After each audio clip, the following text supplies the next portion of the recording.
নমস্কার বন্ধুরা, আমি ছন্দা। কেমন আছো সকলে? আশা করি ভালো আছো। আমার সিএস ফ্যামিলির আরও একটি নতুন ব্লগে তোমাদেরকে অনেক অনেক স্বাগত জানাই।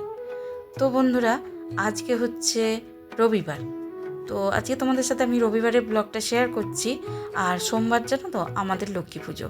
এর আগে তোমাদেরকে আমি আমার দিদির বাড়ির রান্না পুজো বা লক্ষ্মী পুজো না, রান্না পুজোর ব্লগটা শেয়ার করেছি।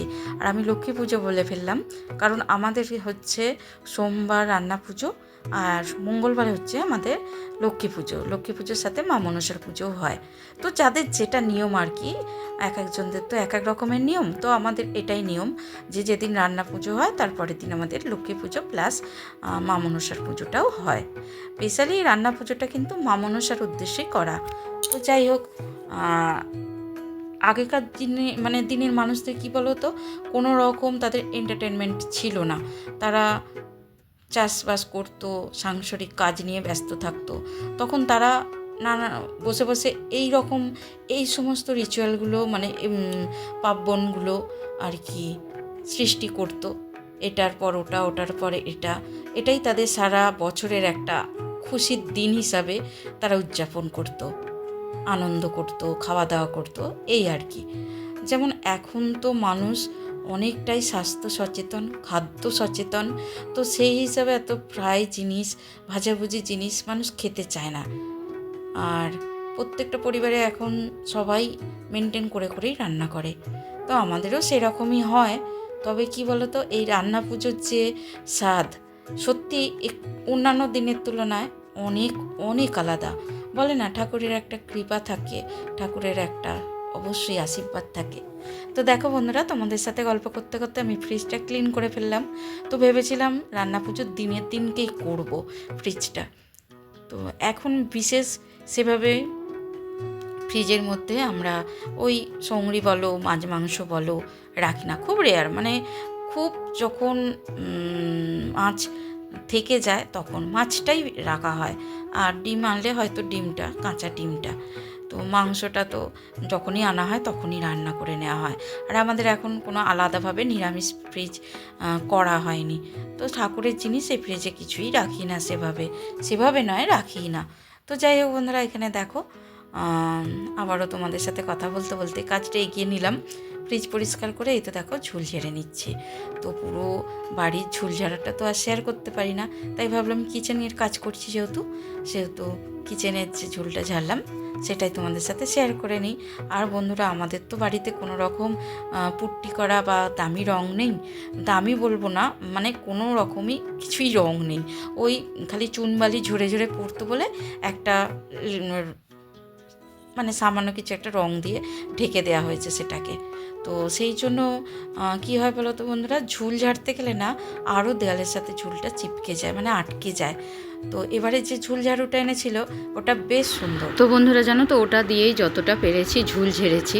আর বুঝতেই পারছো, এতটা বড় বাড়িতে ঝুল ঝাড়া প্লাস এতটা পরিষ্কার করা, হাত অলরেডি ব্যথা করছে, ওষুধ খেয়ে খেয়েই কাজ করতে হচ্ছে, কিন্তু ওই যে করতে হবেই, সেই জন্যই করা। আর এই বাহানা কিন্তু অনেকটা ডিপ ক্লিনের কাজটা কমপ্লিট হয়ে যায়। রোজে ক্লিন করে নিই অল্প অল্প করে। আর এই ডিপ ক্লিনটা করতে হলে একটু কষ্ট হয়। আর কদিন ধরেই একটু একটু করে ক্লিনিংয়ের কাজ করছি, প্লাস রান্না আছে, সমস্তটাই আছে। আবার ছেলেদের পরীক্ষা চলছে, একটা তো চাপ আছেই। তো কী হয়েছে বলো তো বন্ধুরা, তো অনেকটাই কাজ এবারে জমে গিয়েছিল। একটু করে করেছি, কিন্তু সেইভাবে করা হয়ে ওঠে না। অন্যান্য বছর অনেক আগে থাকতে আমি কাজগুলো শুরু করে দিয়ে মেজে ধুয়ে রাখি ডিপে ফিপে।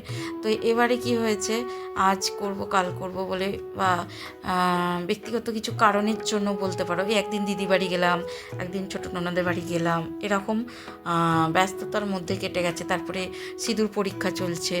তো আর শাশুড়ি মা সেভাবে কিছুই করতে পারছে না, রান্নার দিকে তো আসতেই পারে না। তো রান্না বান্না সামলে পরিষ্কারের কাজটা করা একটু চাপেরই হয়ে যায়। তো যাই হোক বন্ধুরা, দেখো এখানে দেওয়ালগুলো আমি পরিষ্কার করে নিয়েওছি। ওই কিছুই না, ভিম লিকুইড আছে না, ওটাকে স্কচ ব্রাইটে দিয়ে ভালো করে দেওয়ালগুলো ঘষে এবার কাপড় দিয়ে ভালো করে একবার জল জল করে আর একবার শুকনো শুকনো করে মুছে নেব। যতবার না একেবারে ক্লিন হচ্ছে আমি মুছতেই থাকবো কিন্তু। আর অতটা আমার কষ্ট হলো না দেওয়ালগুলো মুছতে, কারণ ওর যতটা আমার হাত যায় রেগুলার তো আমি পরিষ্কার করেই ফেলি, আর যেগুলো হাত যায় না সেগুলো একটু চ্যাটচ্যাটে হয়ে যায়, বা জানলাগুলো ওগুলো করা হয়নি। তো এই হচ্ছে ব্যাপার। আর নিচে যে বাসন রাখার জায়গাগুলো আছে, বাসনগুলো সইরে ওগুলো ক্লিন করে ফেললাম। তো বাসন রাখার জায়গাগুলো আর ওই তোমার ফ্রিজটা ভেবেছিলাম দিনের দিনকে করব, কিন্তু কি হয় বলো তো, দিনের দিনকে তো অনেক এক্সট্রা কাজ থাকে। এক্সট্রা বলতে রান্নার কাজটাই অনেক। ধরো 12টার সময় রান্না শুরু করি, সেই সন্ধ্যে 8টা পর্যন্ত চলে, পরিষ্কার ঝরিষ্কার সব মিলিয়ে গুছিয়ে ঠাকুরকে আলাদাভাবে সেবা দিতে হয়, মানে ঠাকুরকে খেতে দিতে হয়। তারপরে আমাদের রান্না হয়ে গেলে মাজা ধোয়া গুছানো, 4টে লোক আসে যারা তাদেরকে খেতে দেওয়া, তো অনেকটাই বিষয়টা চাপের হয়ে যায় আমার কাছে। তো সেই জন্য আমি চিন্তা করলাম সেই দিনের কোনো কাজ রাখবো না। আবার সকালবেলা দুপুরের জন্য রান্নাটাও আছে, সেটা করব। উপর নিচ সমস্তটা মুছেছি, তো মানে মুছতে হবে, সেই জন্য আর কি ভাবলাম আজকে অনেকটা কাজ এগিয়ে নেব। আর এখানে যে টি টেবিলটা দেখতে পাচ্ছ, এটাতে এখন আমরা চাটা খাই না, ওই বোতলগুলো রেখে দিই। আর কাঁচটাকে আমি এভাবেই সবটাই ওই লিকুইড দিয়ে, ভিম লিকুইড দিয়ে, স্কচ ব্রাইট দিয়ে মেজে তারপরে ভিজে কাপড় শুকনো কাপড় এইভাবে মুছে নিচ্ছি।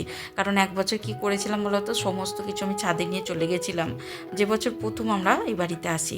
আর ছাদে নিয়ে চলে যেতে না এরকম মেজে ধুয়ে, আর আমি মানে বালতি বালতি জল ঢেলে আর কাত করে দিতে গেছি, আর পুরো কাঁচটা খুলে পড়ে গিয়ে ভেঙে যায়। তারপর থেকে আমার বড়মশাই বারণ করে যে ওইভাবে তোমায় করতে হবে না, শুধু ওই যে মশলা স্ট্যান্ড বলো, বাসনের স্ট্যান্ড বলো, ওইগুলো আমি খুলি, কারণ ওইগুলো সারা বছরে একবারই, তবু মশলার জায়গাটা খোলা হয়, বাসনের র্যাকটা তো খোলা হয় না, ভালো চিটচিটে হয়ে যায়, যেহেতু রান্নাঘরে আমাদের চিমনি লাগানো নেই। আসলে কি বলো তো বন্ধুরা, ওই র্যাকগুলো না এমনি মানে আমি একা খুলতে পারি না, যার জন্যই না ওগুলো আর মানে বছরের মধ্যেখানে আমাকে ক্লিন করা হয় না। মোটামুটি এই কাজটাও আমার কমপ্লিট হয়ে গেল। আজকে যতটা কাজ আমি করে নিতে পারবো রান্না পুজোর দিনকে, কিন্তু আমি একটু হলেই রেহাই পাবো, মানে চাপটা কম থাকবে। কারণ রান্নার কাজ প্লাস পরিষ্কারের কাজ সবটা করলে আমি কাহিল হয়ে যাব। এমনিতেই এত পরিষ্কার করে কি বলো তো, প্রতিদিনই আমাকে প্যারাসিটামল একটা করে খেতে হচ্ছে, তবেই কাজ করতে পারছি। তো দেখো ওদিকটা সামলে চলে এসেছি বাথরুমে। সমস্ত যা ডিপে, একদিন তো তোমাদের দেখিয়েছি, কিছুটা ডিপে পরিষ্কার করেছিলাম, আর কিছুটা রয়ে গিয়েছিল কিচেনেরগুলো, সেগুলোই আগে থাকতে আমি ভিজিয়ে দিয়েছি। আর বা ফ্রিজের যে র্যাকটা ছিল সেটাও, এবার ওগুলোকে মেজে ধুয়ে নেব। আর এই কাজটা করতেও কিন্তু অনেকটা সময় লেগে যায়, যদিও ডিপেগুলো যখনই মশলা খালি হয়ে যায় আমি ধুয়েই রেখে দিই। কিন্তু বন্ধুরা, ভিডিওর মাঝে তোমাদেরকে একটা কথা বলছি, একটা ছোট্ট অনুরোধ করছি, তোমরা আমার ভিডিওগুলো পুরোপুরি ওয়াচ করো, মানে পুরো ভিডিওটা দেখো স্কিপ না করে, তাহলে কিন্তু আমার অনেকটা হেল্প হবে, আমার ওয়াচ টাইমটা বাড়বে। আর যারা আমার রেগুলার ভিউয়ার্স তাদেরকে বলছি প্লিজ বন্ধুরা একটু শেয়ার করে দিও, রিচ খুবই ডাউন। তো 2 বছর ধরে আজ খাটছি, একদমই সেভাবে ওয়াচ টাইমটা কমপ্লিট করতে পারছি না, আপসেট হয়ে যাচ্ছি মাঝে মাঝে। তবু অনেক স্বপ্ন নিয়ে আশা নিয়ে এই কাজটা করে চলেছি। তোমাদের একটু সাপোর্ট না পেলে কী করে এগোবো বলো? একটু আমাকে হেল্প করো, আমার পাশে থাকো। আর যারা নতুন শুরু করবে ভিডিওটা দেখতে, প্লিজ স্কিপ করে না দেখে পুরোটা দেখো। আর অনেকেই আছো যারা কত এধার ওধারের আবোল তাবোল ভিডিও দেখো।